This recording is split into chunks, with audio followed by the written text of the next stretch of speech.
Thanks for listening to Creative Control. While I have you here, please consider supporting Youth Empowerment and Support Services, otherwise known as YES. Based in Edmonton, Alberta, YES provides immediate and low-barrier overnight and day shelter, temporary supportive housing, and individualized wraparound supports for young people aged 15 to 24. They work collaboratively within a network of care focused on the prevention of youth homelessness by providing youth with the necessary supports to stabilize their housing, improve their well-being, build life skills, connect with community, and avoid re-entry into homelessness. Learn more about how to donate or otherwise support YES by visiting yess.org. Hi, I'm Jed Bodwin, and I live in Wichita, Kansas. I am a Patreon supporter for Creative Control. I discovered Creative Control some years ago, I think maybe while looking for interviews with Tommy Stinson of The Replacements. And I stumbled across this conversation that Vish had with Tommy Stinson that was really insightful. Vish held his own. I think Tommy can be a little bit of a difficult interview at times. And it went really well, and it really got into some areas that I wasn't expecting. And I thought, gosh, I have to listen to more of this guy and his podcast. Yeah, sometimes I'm not necessarily a fan of the music or musicians that Vish will have on the show, but I always appreciate their creative process a little bit more, and more times than not, though, it does lead me to finding a new musical artist that I'm interested in, or to think a little bit differently about maybe some artists whose work I've overlooked. So, go ahead, and if you've been waiting at all to support Vish and Creative Control, now is probably the best time to do it. I know as a public radio employee here in Kansas, listener-supported broadcasting, whether it's podcasts or radio itself, really isn't a thing of the past. It's actually very much a thing of both the present and the future. So, yay Vish, yay Creative Control. To make your flexible monthly donation to Creative Control, please visit patreon.com/Creative Control today.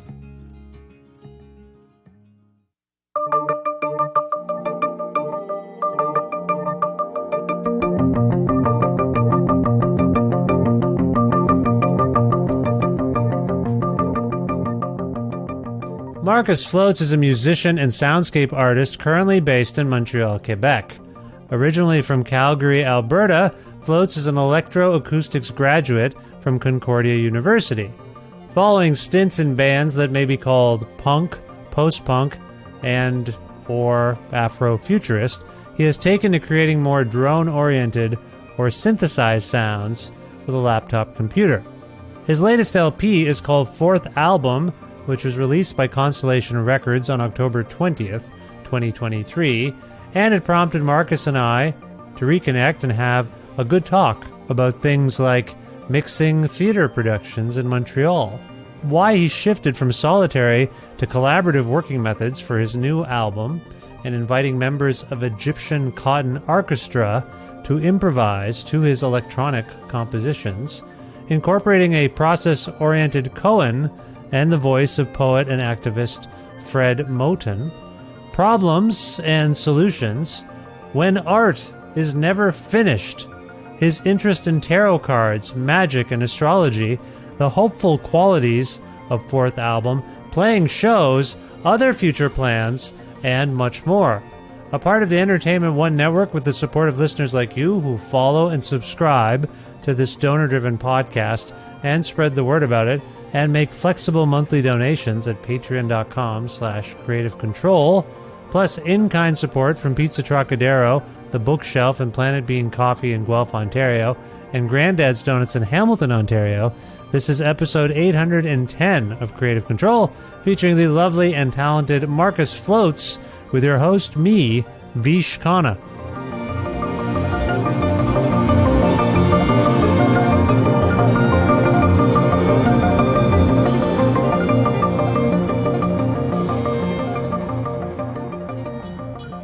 Hi, Markus. How's it going? Terrible. No, it's going great. How are you? Good. You sure? As you said, you started off rough there. Everything all right? Everything is going quite well. Life is good. Okay, good. Well, it's nice to have you back on the show. Where in the world are you today? I am at home in Jojage, Montreal. Just sitting in my little basement apartment, chilling. Nice. How are things going in Montreal generally? I can only speak for myself, but like quite well. Yes. Generally, the vibe I'm getting is like pretty nice.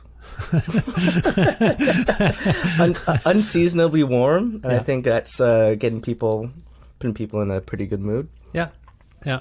Yeah. As I recall from our last conversation, you are something of a homebody. Is that a proper... I mean, sorry. I should also say when we last spoke, it was the year, I think it was 2020, right? Yeah, I think it was like a couple months in to the pandemic, right? Right. And I think maybe if memory serves, you were like, I'm okay with this. This isn't that unusual for me to mostly stick around my house. Is that right? Yep. I think that still holds true. Although right now I'm working like Montreal full time, which is like 35 hours a week. Oh, okay. So I'm out of the house the past 2 weeks. But before that, yeah, like days at a time at home. Did you want to talk a little bit about your new vocation? Or is it not that interesting? Is it interesting? I'm doing sound for theater. Oh, that sounds very interesting. It's pretty fun, yeah. Like last year I was doing sound for children's theater. Mm-hmm. Yeah, just hopping in, doing that. And this year I'm doing my first grown-up show. So we're building up like from the ground up, and it's been really fun. Oh, cool. Have you done anything like that before? Like live theater sound? No, how did I get into this? Pure cronyism. Someone I worked with recommended me for this thing that I wasn't sure if I could do, and apparently I could. So, can you characterize the difference between doing live sound for a theater production versus, I mean, I forget, do you have some background in mixing live bands or anything like that? More or less, Yeah. kind of. I went to school for it. I did electroacoustics at Concordia, so like I very comfortable behind a board kind of thing. But I haven't really mixed bands except for like Drones Club, which was this sketchy venue that I ran for a bunch of years with a bunch of bros. It's nice to hear someone self-aware enough to say the thing I did was sort of sketchy. But you're saying the venue itself was a little sketchy? I think top to bottom, it was like it's one of those things where like looking back, I was like, oh God, I would never do that again, or like I would do it very differently. Like we had this great opportunity, and we kind of just, I think we kind of shit the bed. Oh, Can I swear on this? Is that? yes, you can say bed. No, yeah, you can swear. You can swear. You can. Yeah, if you feel compelled to curse for emphasis Yeah. or to just yell at me, why not? Go for it. Yeah. Okay. Yeah. Yeah, we had this space that apparently has been passed down for like a decade, like a Montreal staple underground venue kind of thing called Drones Club, and we just put on a bunch of shows. It was pretty bro-y. We didn't do a great job providing safety, Oh, I would I say, see. and I think we could have done a much better job. But we had some good times, and I think a lot of people had some good times there. So, Yeah. You do your best. Well, I appreciate the self-awareness and that you've learned something from that experience. Have you done anything like that since, in terms of having a role like that? Nope, No. not at all. Okay, good. But the theater stuff, back to my question. So Right. the complexity of mixing live theater, how complicated is it and what do you do? Is it mostly the voices? Is it soundscapes? Is it effects? What are you doing there? What am I doing? I am running the board for the show. Okay. So I'm just mixing everything. I'm sitting behind the board. There's going to be 20 wireless mics, an 8-piece band, and QLab, which is feeding the sound effects. Wow. And stage, I don't know. Yeah, it's just like a bunch of stuff, and it's my job to make it sound cohesive. But it's like a team of four people, and we're building the theater up from the ground. Anyway. Sounds like a fun challenge. It's a new venture, like for everyone involved? I'm definitely the newest one there. Okay. Like the two heads are like seasoned 20 plus years kind of dudes. Okay. Well, Hey, look, I'm glad you're getting out of the house. Yeah, it it's sounds, my day job. It sounds like it's interesting. Is it a long-term job? Yeah, I've been there for like a year and a half, 2 years. Good. But it's like production by production, so Good. Okay. I'm usually in for like a month and then 3 months off kind of thing. That sounds almost ideal, is it? It's so great. Yeah. I love not working. It's my favorite thing. I love making a bunch of money and then not worrying about money for 3-4 months, and then worrying about money and having a job there. Right. Right. Well, that sounds good. Is it a situation where like other realms, live performance realms, that business is picking up? It's people are coming out. Is it doing well? I think it's doing well. Yeah. Last I heard, there's like going to be a run of I think 8 shows, and they're all almost sold out. So yeah, people are itching for live theater. Yeah. Well, good for you. That's great. I was not expecting. Sorry for going on and on about it. I just didn't know this was part of your repertoire, if that makes sense. No, fair. Yeah. Yeah. This is how I make most of my money. Yeah. No, that's great. Well, it affords you the ability to make really cool records like this one that we're talking about today, a 4th album. Congratulations on this.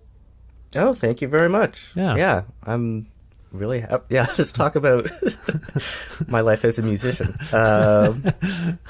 Yeah, I'm really happy with this album and very excited for the world to hear it. Yeah. Now, there's some, I think, obvious distinctions for those of us who, certainly for those of us who dug into third album, which, again, that's what I think that was the occasion we last spoke for. And again, that was just in the beginning of the pandemic there. But third album was a record made in relative isolation. Is that fair? Yep. Yeah. That was me in the bedroom, just plucking away. And the finished product was that there were no additional collaborators, as I recall. Yeah, it was all me, top to bottom. Yeah. So the distinction, obviously, on 4th album is that's not the case. Is that you have collaborators? Let's talk about what prompted that decision on your part to leave the bedroom and enter the hotel to tango with other folks. How did this record begin to take shape conceptually for you before we get to the actual songs themselves, the pieces themselves? Can you talk about where your mind was at when you're like, I think I need to do something different? Let's see. I think originally when I first started working on it, I assumed it would be the same as the third album, of just like, I'm just going to do everything and hopefully it turns out all right. But I think if I'm being honest, it was like I applied for a Canada Council grant, so I had to figure out a way to make it sound like I was not just a bedroom producer, you know. I was like, oh yeah, I'm exploring new territories. But I've been playing with this free jazz group called Egyptian Cotton Orchestra, with Ari Swan, Lucas Wang, and James Godard. And it just seemed like a great opportunity to, like, I just trust them as musicians so much, and I had these songs, and so the idea was to get them to play in the songs, and that's what happened. Right. Okay. So what can you mentioned them by name? What is the instrumentation of this ensemble? So Ari is on violin. James is playing saxophone and mbira, and Lucas is playing guitar and drums. Guitar and drums together at once? How? No, can't do that. Can No. Okay. Separate tracks. Yeah, right. yeah. Okay. Good. Just making sure. I saw that and I was like, "How's he doing that?" You know, yeah, there was a guy who used to do that, and there've been many people who could do that, and they pull it off somehow. Anyway, that's like who am I thinking of? Cousins. Yeah, that's right. Cousins, lonesome organist, also I think used to do. Right. Maybe there was guitar. I don't remember. He did, I guess it was organ and drums. Maybe there was some guitar too. But just these multi-faceted, multitasking musicians. They're always kind of. It's just a bewildering thing to witness. You know what I'm saying? Oh yeah. The amount of coordination involved is something else. No, these are individual tracks. Yeah. Yes. Okay. So you graciously mentioned what your collaborators are playing. What about yourself? What are you doing if you're all on stage in this orchestra? Oh, as Egyptian Cotton Orchestra, I play bass, electric bass. That's my role. On this album, I would call myself the composer doing electronics and arranging. So I kind of like came up with the bass tracks and then went to the studio and they all just improvised on top with like very little rehearsal. This is fascinating to me. So you created these, I guess, electronic compositions? Is that a way of putting it? Yeah, I think that's a pretty good way. Yeah, so you created these things, and the things we're hearing on the record, is that pretty much what your collaborators heard? Or I know you've sort of had to take what they improvised and then, I gather you molded it to what your structures were. Is that correct? More or less, yeah. I would say the electronic parts ended up not changing all that much, except for like maybe some like making things quieter to make room for the instruments on top. But yeah, for the most part, the form, the structure, and the sounds were what the musicians heard, and then they did their magic on top. It's really wonderful. Like, I have to say, it really gives it a real dynamic range, and I don't know. I also found it. I find it mood-wise to be sort of warm, upbeat somehow. I mean, upbeat. You know what I mean? But it just feels like. I mean, despite the fact that some of the titles here are like death. And then later, Death Part 2. Like, it has a dark, heaven is each other. Like, there's some darkness here, but I don't know what it says about it. This is obviously my own interpretation, my subjective feeling about it. But what about, in terms of the sentiment of what you came up with, first of all, did it feel a little more sunny than maybe other things you've done? Honestly, no. I feel like this is like a really sad album. Or like there's like it feels weighty in this way that like third album was kind of ethereal is maybe something I was going for, and this one there's like a earthiness to it. It feels very grounded. Well, it feels pensive, but I don't know what it is about it. For some reason I find it soothing as opposed to I don't know. I don't feel like I'm in the doldrums with it, if that makes sense. Okay. I don't know what that... Maybe I'm just in a good mood. I don't think I am, but I particularly every time I press play. But I don't know. That was just my read on it. And then I think partially where I'm coming from is the fact that you, again, broke out of an isolated realm and brought in collaborators suggests a sort of community aspect, I suppose, to the songs. Am I reading too much into this, or do you feel like that was part of your, beyond just wanting to play with or involve your friends, it feels like some sort of outreach is being done by you here. I'm out of the bedroom, I'm bringing in some people to work with. That is a gesture and a signal that I'm maybe coming out of some sort of shell. Does that make sense? It does make sense. I feel like I won't be able to answer that question for like another 10 years. 10 years? We have to book another conversation in 10 years just to figure this out? Oh, okay. Yeah, I'll send you a calendar invite. No, I'm kidding. Okay.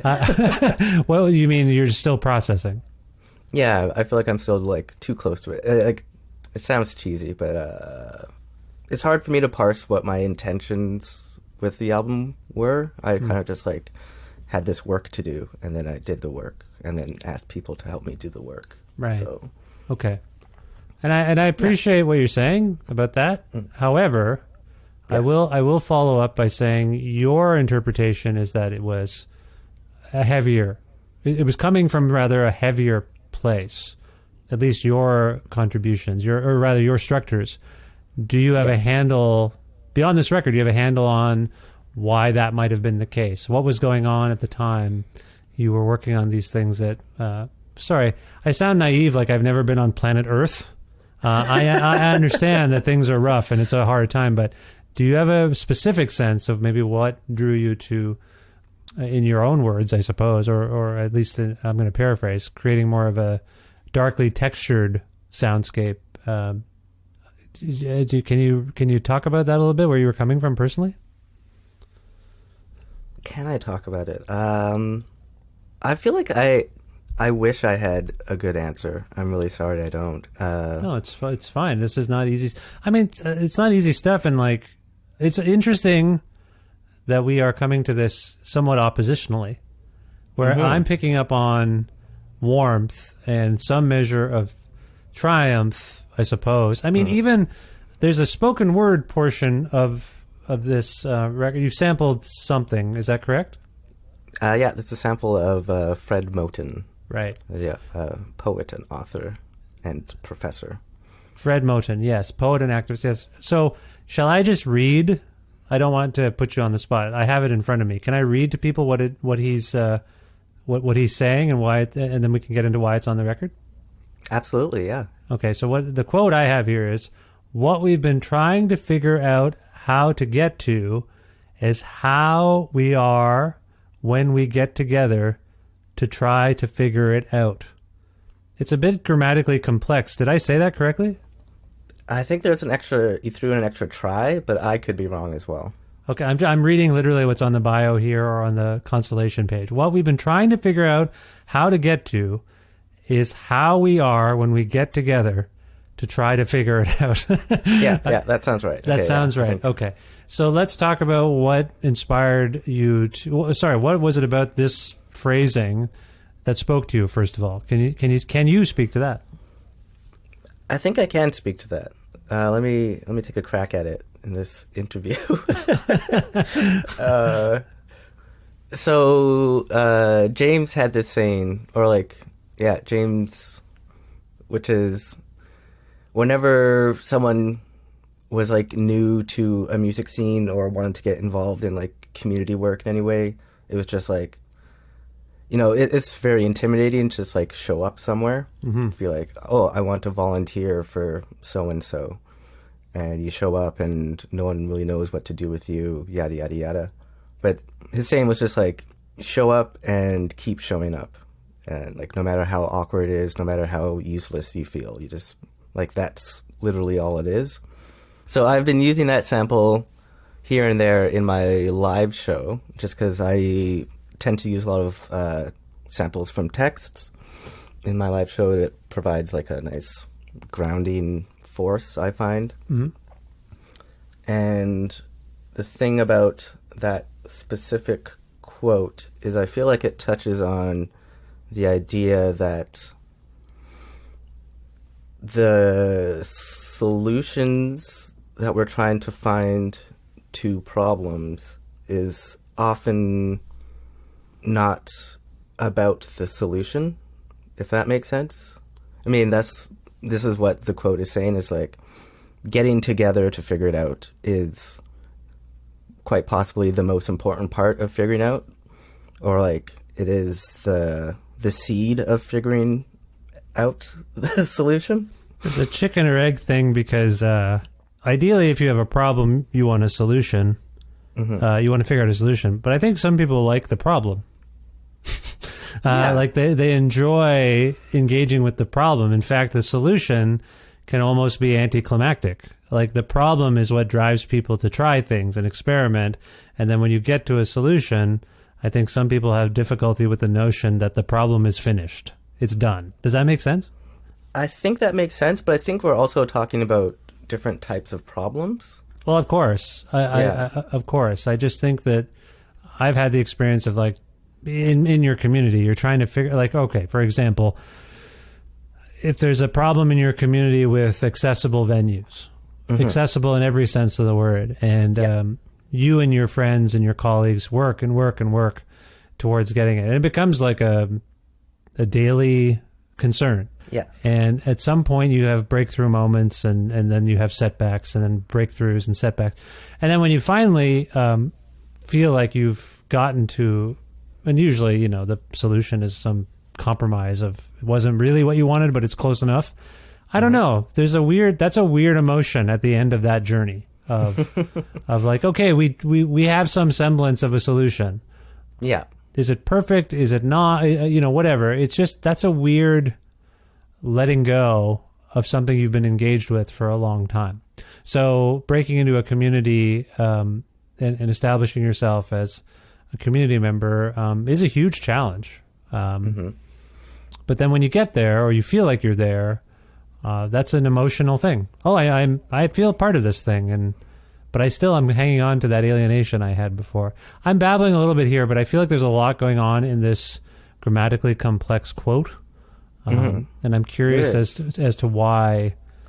I mean, that was my original question. Just like you mentioned why, I think, and you mentioned is your bandmate James the one you were referring to? Yeah. James Goddard. Yeah. I think I think this might relate to an idea that I have with maybe my painting as well, of sort of like the finished product, or like, I guess in your example, the solution.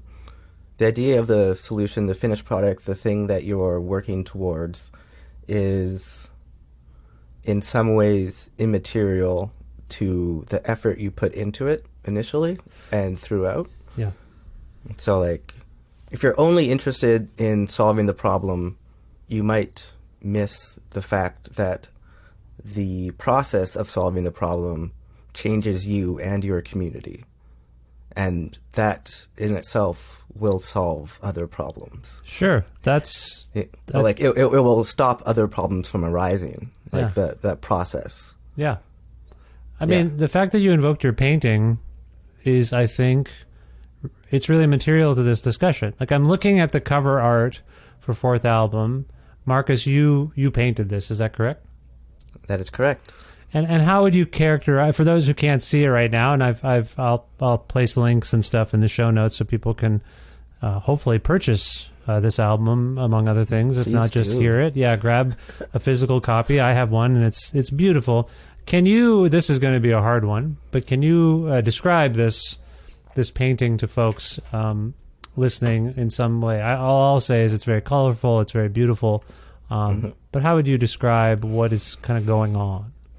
I might make a few noises because I actually have the painting like right next to me, so I'm going to look at it. Sure. It's going to be a little loud. Does it have I'm sorry, I don't have this in front of me. Does this painting have a title? Nope. Okay.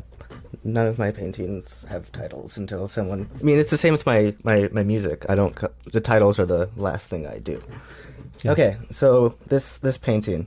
So the colors are like white, yellow, turquoise, red, green, brown, pink, and black, and like some maroon in there. There's... is this interesting to me, like, try and describe a painting?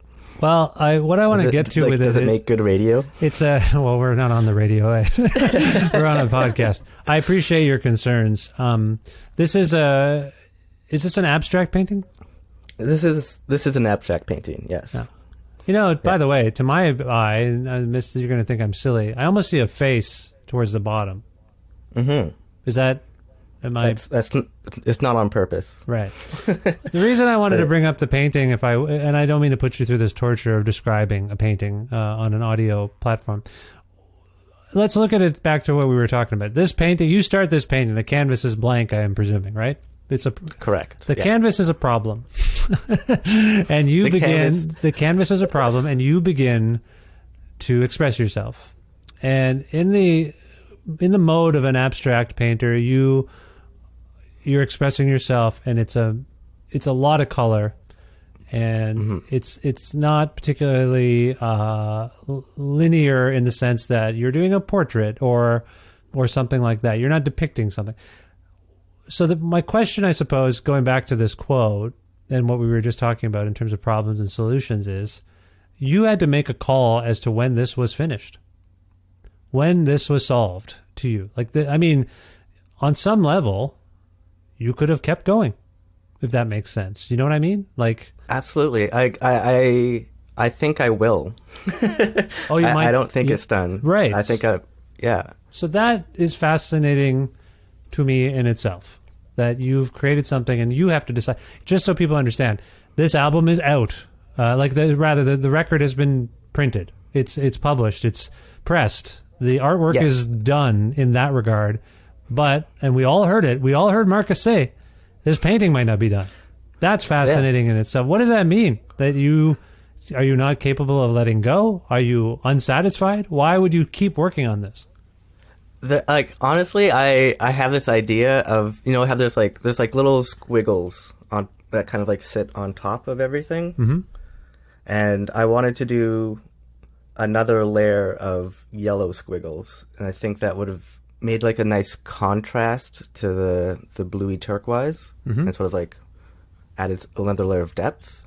But also, when we were picking album art, I don't know, this is a crop of a larger painting. Yeah. The cover, and the print is inside. I don't know. It looked good. It looked good, but you're not done. So do you see a correlation between your work as a painter who might not be done with a painting, so to speak, and your work as a musician? Do you dwell on music in the same regard? Is it ever done to you? Absolutely not. No. I think that's part of why I chose the naming convention that I did of just numbering them. It's Right. like the idea that eventually I want to do another one and I want it to be different. Like I feel like I'm not working towards in the same way that like working towards a solution. Like I'm not trying to figure something out. I am trying to figure something out.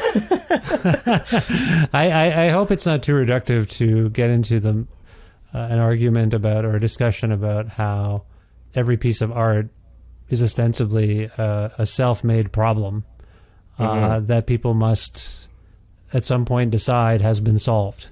But if you think about how we capture songs, again, people I admire, and I'm not going to go on and on about him, but Bob Dylan is someone I admire for this exact reason. The recording of the album, he has sort of expressed philosophically, is just what happened that day. We're going to take these things on the road, and they're going to be performed every night, and that's its own thing. And on some level, it's not that novel a concept. I mean, pretty much everyone does that. They make a record, and then But I think the distinction I'm drawing is he will try, or rather others tend to try to emulate the recording for the sake of their fans, for the sake of familiarity, for the sake of their own safety, performing a piece of music. It's going to go a certain way. Whereas people like Dylan and others are like, or Fugazi, and that's another example for me when I was younger, going to see them. The songs were a structure, but there was lots of room within them to defy the structure on some level. So anyway, sorry, it seems to me you're in a similar mode if you're interested in altering what was something that was frozen in time via an album art cover that you're still gonna, and you just mentioned a print of the painting is in the album packaging. But if anyone were to visit you and look at this painting, it sounds like it would be different in a little while. That very well might be the case, yeah. Yeah.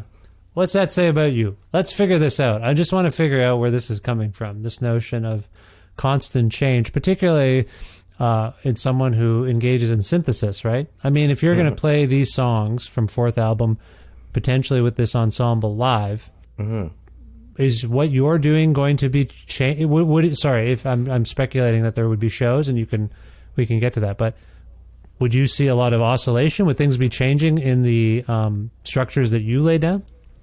Honestly, like, I truly doubt I'll ever play these songs in this way. Or like if you came to my show, unless I just like pressed play, you would never hear these songs in this form, as they are on the album. Partly because all of the instruments were played improvisationally. Like these aren't parts that they wrote; they just like got in the studio and noodled, and then afterwards I assembled. And my live show is inconsistent at best. It's also a lot of improvisation. Usually a lot of live synthesis and sound manipulation. Right. Figuring it that's out. live though. But on this record, from what I think you said this earlier, when you guys entered the studio, your colleagues improvised over fixed structures that you had created. Is that an accurate way of putting it? Yeah, I think that's accurate. So what is that? So, like- that's interesting. That's interesting. You're fixed. They're free. Yeah, part of me wants to like harken back to like the tape music, I guess was what they called it. Sort of a fixed media, like, okay, I have these samples I'm gonna play, or like I have these reels of tape, and the performance is me playing these things that I've already assembled in a studio. So yeah, if I were to play live, it would just, or like, I don't know. Yeah. I don't know what was happening with this.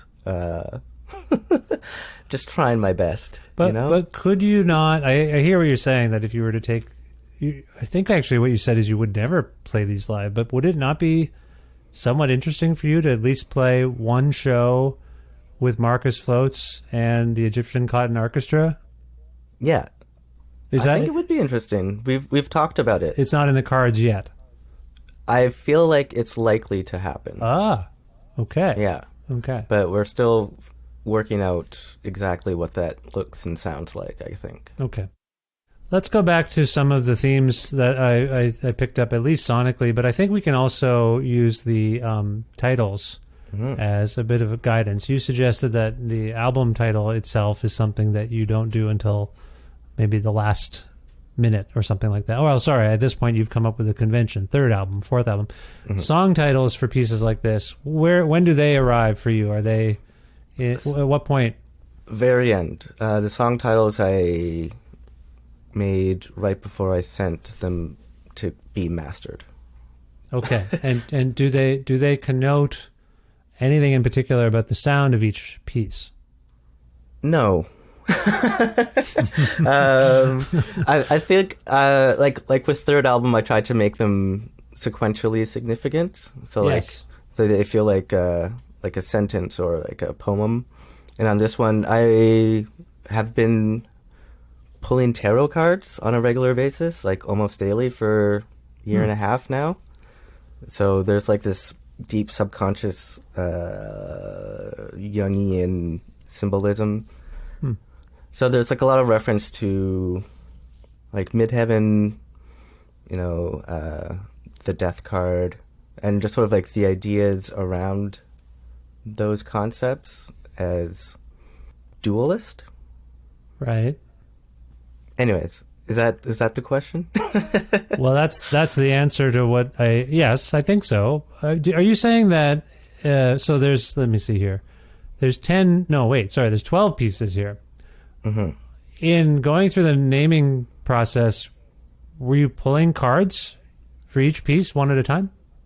I tried that, and it sucked, so I didn't do that. But Death ended up staying. That's one of my favorite cards. Death, Midheaven is kind of a nod to astrology, I guess. It's like the idea of the point directly opposite you in the sky is the midheaven, I think.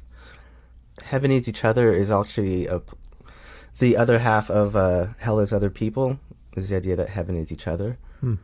Anyways, yeah, there's just like a couple fun little ideas that got floating around. I really just like made a list of songs, of titles, and then picked the ones that made sense. It took like hours. I see. Okay. What got you into? I apologize. I'm not into tarot card stuff. I don't know that much about it. However, I have noticed on my social media feeds that a lot of people I know are are engaging with it, providing readings for other people. Like people doing it that surprised me that would be something they were interested in. Can you enlighten me and maybe some of the folks listening? Like, what got you into tarot cards per se, and how does it help you? Like, what's the benefit of it? Yeah, what did get me into it? I started... It was just like an impulse thing during the pandemic. I was like, okay, here is this thing that I've been... Like, I've always been interested in, like, magic as a general idea, practice. Like I was into like Aleister Crowley as a teenager, read The Invisibles, Grant Morrison, that kind of thing. But as I got older, I was like, okay, there's actually like, it's not that tarot or astrology is like real, quote unquote, but it is, I find, very useful of tapping into ideas that are pretty universal, I think.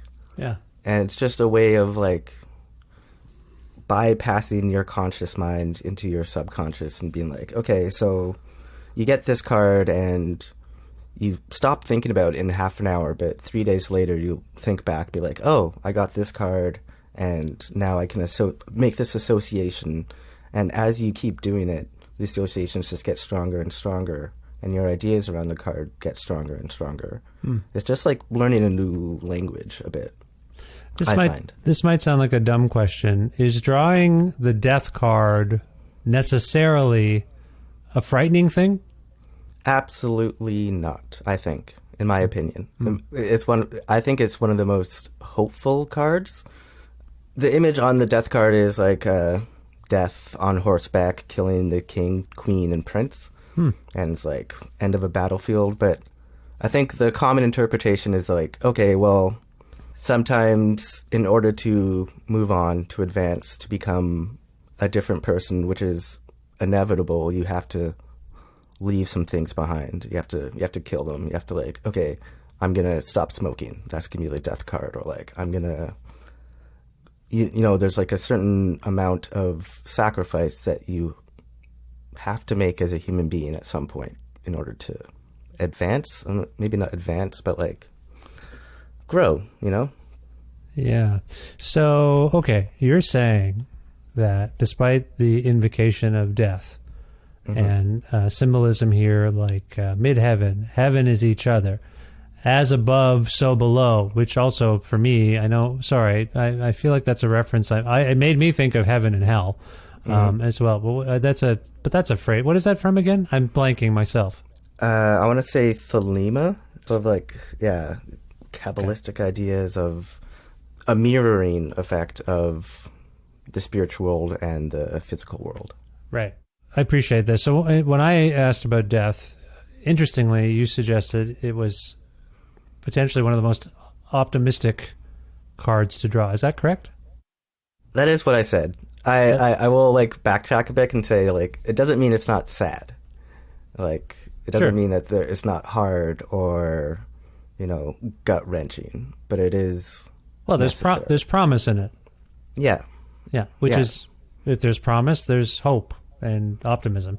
So, if I, unless I've misinterpreted what you said in paraphrasing it, there is a warmth and optimism running through fourth album that I picked up on sonically, and then you've alluded to here in terms of themes, whether they're related or not, in the titling of each piece.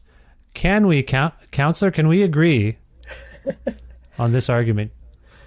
I think we can agree. I think we're experiencing an as above, so below moment of like my experience, well, on the surface, different from yours, is in a lot of ways the other side of the coin. So like there's just a single experience and we're, you know, flipping from one side to the other.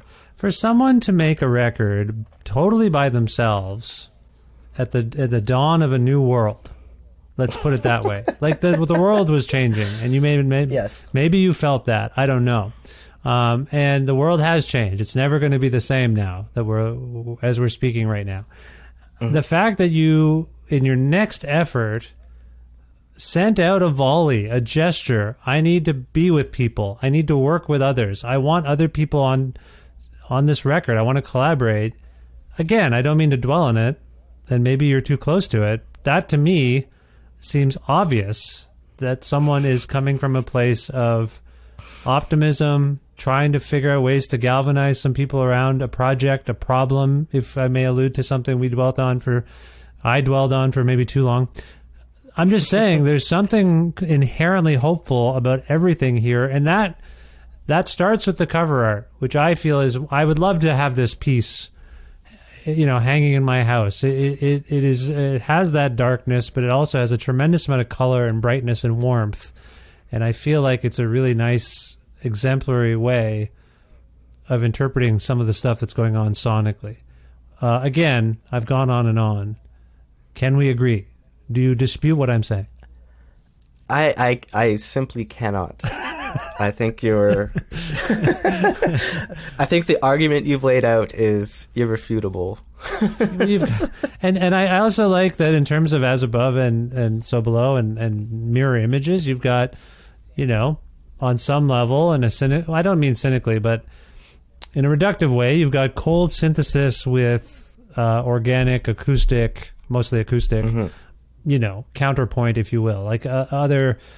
It's just really a fascinating record in this regard. That's all I'm getting at. It is really uplifting to me, even though when it starts, I was playing it in the minivan when I was driving my wife to work today, and she said, interesting record. Uh-oh. And I don't know what that, she was just looking at her phone, and she listens to a lot of the stuff I do. And then as it got going, I think she was stirred by it as well, because maybe strings came in or something like that. And all this to say, I think it just there's a lot of warm registers here. Can I put it that way? Yeah, absolutely. Okay. That's like, it's funny because like I have absolutely no idea how this record will be received. People seem to be enjoying it so far. Yeah. But it also, like, I feel like a total like nerd, jerk, self-centered person being like, but there's this idea in my mind that's like, I can't really think of anything that sounds close to this. Yeah. Or like, I don't listen to anything that sounds like this. Yeah. Like I've basically only listened to Stereolab for the past 6 months. But well, that's a fascinating example though, because when Lucas's drums come in every once in a while, mixed with the synthetic rhythms, I don't know. I find it sort of moving. Like literally, there's a groove now. All of a sudden, it just feels like a really nice and exemplary sort of sound for now, like a bit of machine man machine sort of amalgam that has a tastefulness to it. It doesn't feel heavy-handed. Is that a way of putting it? That's very kind of you to say. Thank you. Oh, you're welcome. You're welcome. Well, I think we got to some things. I'm sorry if I put you on the spot a few times. Oh no, that's your job, right? It is, but I'm also I sometimes have this is one of the a record that has I know I'm trying to speak in a very deliberate and sure-footed way, but it has left me a little unsteady. Like, what is this? As I've listened to it, and as I've listened to it more and more, it's getting to me on an emotional register where I'm but I'm having trouble articulating the feeling, which I think is a real testament to how great art works. I don't know what it is, but it's definitely profoundly impacting me, if that makes sense. That's wonderful to hear. That's like, that's, I was going to say music to my ear. No, that's like exactly the reaction that warms my heart. Oh, well, that's nice to hear too. And I'm glad I could do that for you today. So we have alluded to what could happen with this music and your own work live. Do you have plans to play shows or anything like that? Yeah. There's like, okay, I how much time do we have? Like, I feel like I need to come clean. I just dropped the ball on booking a release show, so I'm still kind of scrambling to put something together. Oh, okay. I might be in December, might be in November. Might actually, like, the release date is October 20th, so hopefully somewhere around then. But yeah, there will be future Markus Floats performances. Right now you're concentrating on a single show. Yeah, basically. Yeah. And again, no tours or anything booked. Again, if I may, and I don't mean to ask you to spill any beans, do you think it would involve your friends in the Egyptian Cotton Orchestra? Yes. Excellent. We have spilled some beans. Okay, great. And beans have been spilled. This is a Montreal-based group as well, right? Yeah, absolutely. Okay. So a hometown celebration, and then maybe that will teach you all about whether or not you could take it on the road in some capacity. Mm-hmm. Okay. Yeah. Good. This is good. I feel like I'm answering your questions for you today, and I'm sorry. Happens to me sometimes, but I don't mean to be untoward. Okay, so in terms of so this record is going to be out shortly as we're speaking, and that's great. Have you begun working on new music? Barely, I would say. Yeah, I think that's an accurate description of my current output. Okay. Barely. Maybe like once a week I'll like sit down and play on a keyboard for an hour. But mostly I'm just at work, 9 to 5. Right. Okay. So maybe in that, earlier you talked about how there can be some lulls in your work schedule. So maybe that's when you dedicate your time to music making? Yeah. Yeah. Let's say that. Maybe not a fixed plan. Again, I'm sorry. I'm trying to answer questions that before I ask them. No, yeah. I feel like I'm not answering questions the way they should be answered. Well, I think you're doing just fine. Did it again. Yeah. No, you're doing just fine. Okay. If people want to learn more about you and this record, I do know that again, to answer a question that I'm asking, cstrecords.com is one destination. Where else would you like to send them to learn more about Markus Floats? I have an Instagram. It's Markus Floats on Instagram. You can find me on Bandcamp. I'm on all the platforms, Spotify, Apple Music, all the ones that we hate. Yep. But I would suggest Bandcamp, or I'm also on SoundCloud. I post a lot of demos on SoundCloud, so if you want to get stuff that's unreleased, that's kind of fun. But yeah, I'm on the internet. Google. Google. Yes, you are. You're definitely on the internet. That's great. Okay, so if we can go out on a song to give people a little sense of what fourth album might be about. I know we have tried to here in our own words, but if we can play a piece, can you choose one for us, Markus, and tell us why it came to mind? I would like you to play C, featuring the voice of Fred Moten, because it features all the instruments and all the players and the sample that we talked about earlier. And I feel like kind of at the same as the last track on the third album, this last track is a nice little like wrapping up of the rest of the album. Right. Okay. And just so people understand, how rare is it for you to incorporate a vocal of any kind in a Markus Floats context? Quite rare. Yeah. I released a single, which was an extended excerpt from Karl Marx's Capital. But yeah, that's pretty much the only vocal thing I've used in my recorded output. Right. So this is a bit of an anomaly, but we did spend a lot of time talking about it, and it is, I think, as Markus says, it captures the record in a lot of ways in one piece. So yeah, sorry, I'm babbling. This is C from fourth album by Markus Floats. It features Fred Moten. Markus, thank you so much for returning to this show. I hope you enjoyed yourself and that this gave you things to think about, and that we speak again soon. Best of luck in the future. Thank you very much. Truly a pleasure. All the best to you and yours. Well, in my mind, I want to run it through the whole range of possible permutations of the phrase "figure it out," work it out, get out of it, figure our way out of it. How will we figure it out? How can we work it out? Try to see how much of the last section I can read. The last section is called Cena Boogie. It started off with kind of attention to a certain sound, as you will see.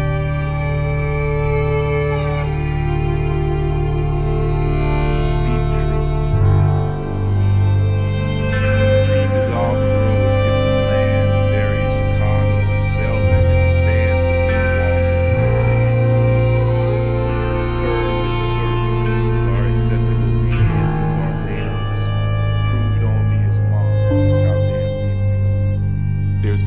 thing where you kind of figure, okay, let's get together to see how we can figure it out.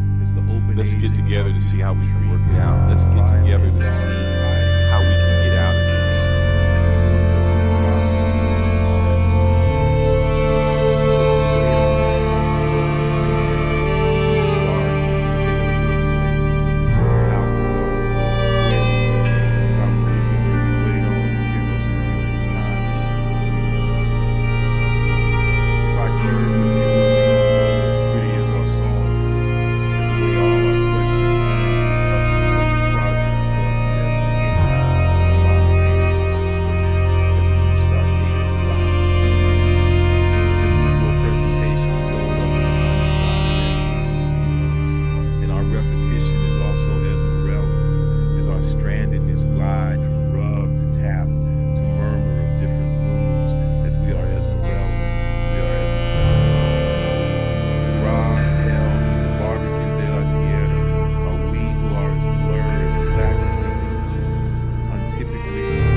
In which you realize that what we've been trying to figure out how to get to is how we are when we get together to try to figure it out. It's very nice to reconnect with Markus Floats, this time for the 810th episode of Creative Control, which is part of the Entertainment One podcast network and is available just about wherever it is people like you get your podcasts. If you can't find an episode that you've heard about and you're looking for it, or if you want to learn more about me personally and sign up for my monthly newsletter, please visit vishkhanna.com. You can also like Creative Control with Vish Khanna on Facebook. We have a page on that social media platform. You can also follow the show on Twitter at Vish Creative, or you can follow me directly on Twitter and on Instagram at Vish Khanna. I'm also on Blue Sky and Threads and TikTok, and there's a YouTube channel for the show. Whatever it is you probably are looking for, Creative Control is either on that thing or obtained some sort of address. So, or I did, I guess, me personally. So just try to find me if you want. Speaking of such things, please visit patreon.com/creativecontrol to make a flexible monthly donation to keep this show going. I love doing this show, but it is not a lucrative enterprise. In fact, it's not even a viable one if I really think about it. I have to keep day jobs and other streams of income coming in to support work like this. But this is the work I really love. And if you have the means and the desire to support this work, you can by heading over to the Patreon page I've made. It's a modest one, But darn it, it'd be great if I could just make this show and not have to worry about other things, but that's probably not ever going to happen. That's fine. Anyway, now I sound like I'm pleading and begging. Listen, $6 American or more a month grants you access to some exclusive content on the Patreon page, and you get episodes earlier than everybody else. And if you're interested in receiving a Creative Control t-shirt, just message me on Patreon after you've made your donation, and I'll get you one while supplies last. Thank you so much for even listening to me talk about this. It's awkward to have to ask people to give you money for things you make, but such is capitalism? I don't know what I'm talking about. Anyway, patreon.com/Creative Control. Thank you so much. Also want to thank Pizza Trocadero, The Bookshelf, and Planet Bean Coffee in Guelph, Ontario, and Grandad's Donuts in Hamilton, Ontario for their in-kind support for this show. Also want to thank Jim Guthrie. You can learn more about Jim and his music, which he provides to me on this show. You can learn more about that stuff at jimguthrie.org. And finally, thank you for listening to this episode with Markus Floats. I hope you'll check out Fourth Album and all of Markus's work. I have some links in the show notes, so click on those. Otherwise, please subscribe to Creative Control or follow it and tell your friends all about it, and maybe they'll do the same. I will talk to you very soon. Be well. Bye for now.